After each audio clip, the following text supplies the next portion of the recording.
Hi అండి. ఈరోజు 4 రూపాయల జడ ఏ విధంగా వేసుకోవాలో చూపిస్తాను. ముందుగా అయితే చిక్కులు లేకుండా జుట్టును చక్కగా దువ్వుకున్న తర్వాత దాన్ని 2 భాగాలుగా ఈ విధంగా తీసుకోవాలి. తీసుకున్న తర్వాత ఇలా సైడ్ నుంచి చిన్న చిన్న పాయలు తీసుకుంటూ ఉండాలి.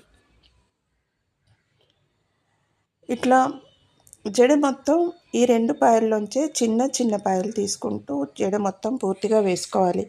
ఇలా వేసుకోవడం వల్ల జుట్టు అస్సలు కదలదు. చాలా గట్టిగా ఉంటుంది. అంతేకాదు తక్కువ జుట్టు ఉన్నా సరే చాలా మందంగా ఉన్నట్టుగా వస్తుంది డిజైన్. ఈ విధంగా వేయడం కొంచెం టైం పడుతుంది, కానీ జుట్టు అయితే 2 రోజుల వరకు కూడా అలాగే స్టిఫ్గా ఉంటుంది. అప్పుడే కొత్త జుట్టు వచ్చే వాళ్ళకు కూడా చాలా బాగుంటుంది ఇట్లా వేయడము. చూడండి, ఈ విధంగా సైడ్ నుంచి చిన్న చిన్న పాయలు తీసుకుంటూ ఉండాలి. పూర్తిగా మనం రబ్బర్ బ్యాండు ఎక్కడి వరకు పెట్టుకోవాలో అక్కడి వరకు ఇదే విధంగా చిన్న చిన్న పాయలు తీసుకోవాలి. మనం ముందుగా జుట్టును 2 భాగాలుగా తీసుకున్నాం కదా, ఆ 2 భాగాల్ని అదే విధంగా ఉంచుకొని మనం కావాలంటే జడ మొత్తం పూర్తయిన తర్వాత పైన జడ పువ్వు కూడా పెట్టుకోవచ్చు. లేదంటే గుండు పిన్నులతో డిజైన్స్ వస్తాయి కదా, అవి కూడా పెట్టుకోవచ్చు. నేను కేవలం ఇప్పుడు మీకు జడ డిజైన్ మాత్రమే చూపించాలనుకుంటున్నాను కాబట్టి అవన్నీ చూపించట్లేదు. జడ మాత్రమే వేసి చూపిస్తున్నాను. చూడండి, చాలా బాగుంటుంది. మా పిల్లలకైతే చిన్నప్పుడు నేను రోజుకొక డిజైన్ వేసేదాన్ని. నాకు జడల డిజైన్స్ కూడా చాలా ఇష్టం. రకరకాల డిజైన్లు వేయాలంటే నాకు 2 అమ్మాయిలే, వాళ్ళకైతే ప్రతిరోజు ఏదో ఒక డిజైన్ వేస్తూ ఉండేదాన్ని. స్కూల్కి వెళ్ళే పిల్లలకైతే స్కూల్కి వెళ్ళి ఇంటికి వచ్చే వరకు చెక్కు చెదరకుండా ఉంటుంది ఈ జడ. మనం ఎంత లావుగా రావాలంటే అంత చిన్న చిన్న పాయలు తీసుకుంటూ కూడా చేసుకోవచ్చు.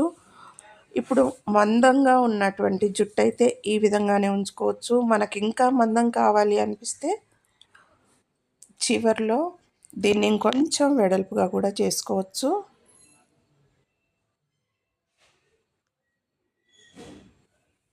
చూడండి, ఈ విధంగా ఓపికగా వేసుకుంటూ ఉండాలి.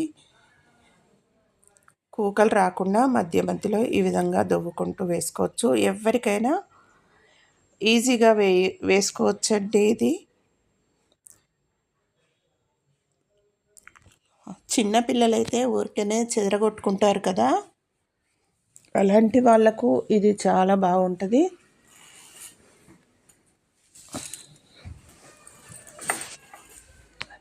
ఎప్పుడూ ఒకే స్టైల్ కాకుండా ఈ విధంగా అప్పుడప్పుడు కొత్త కొత్త డిజైన్స్ ట్రై చేస్తూ ఉండాలి.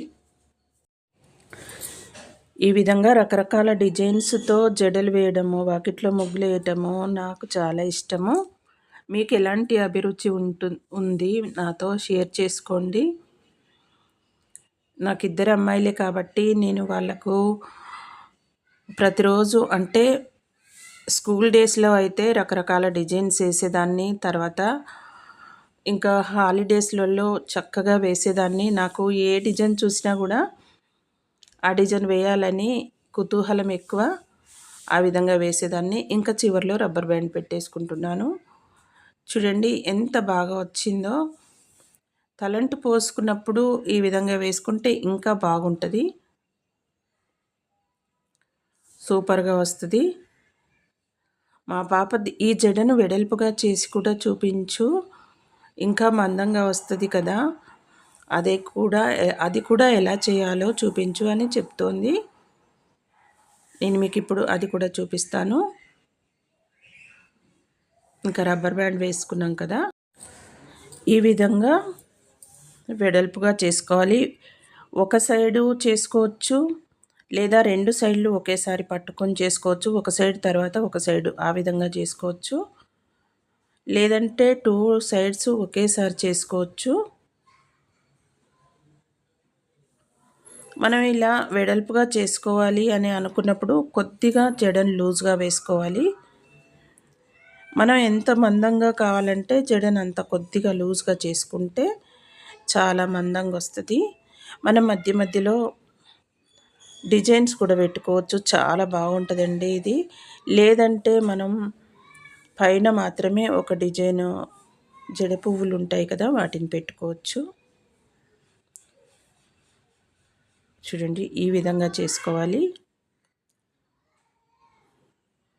చూసారు కదా! ఏ విధంగా ఉందో చాలా బాగుంది కదా!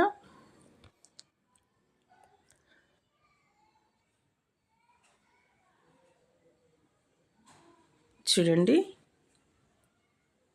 ఈ విధంగా వస్తది. ఈ జడ అయితే ఇంకా ఎంత గాలికి వెళ్ళినా, ఎలా చేసినా చెక్కు చెదరకుండా ఇదే విధంగా ఉంటది. నాకైతే హెయిర్ స్టైల్స్ చాలా వేయడం చాలా ఇష్టము. మీ అభిరుచి ఎలా ఉంటది? మీకు కూడా ఇట్లనే ఇష్టమా? చెప్పండి. నాదైతే నాది నాకు అంతగా ఇష్టం అంటే ఇష్టం ఉంటది గానీ, నాది నాకు వేసుకోవడం రాదు. ఎదుటి వాళ్ళకి మాత్రమే ఇట్లా డిజైన్‌లేస్తాను. నా జడ మాత్రం నాకు సరిగ్గా వేసుకోవడం రాదు. మా పిల్లలు అదే అంటారు. నాకు తెలిసిన వాళ్ళు కూడా, "నీకిన్ని డిజైన్స్ వచ్చు కానీ, నువ్వెందుకు ఇన్ని డిజైన్‌లేసుకోవు" అని అంటూ ఉంటారు.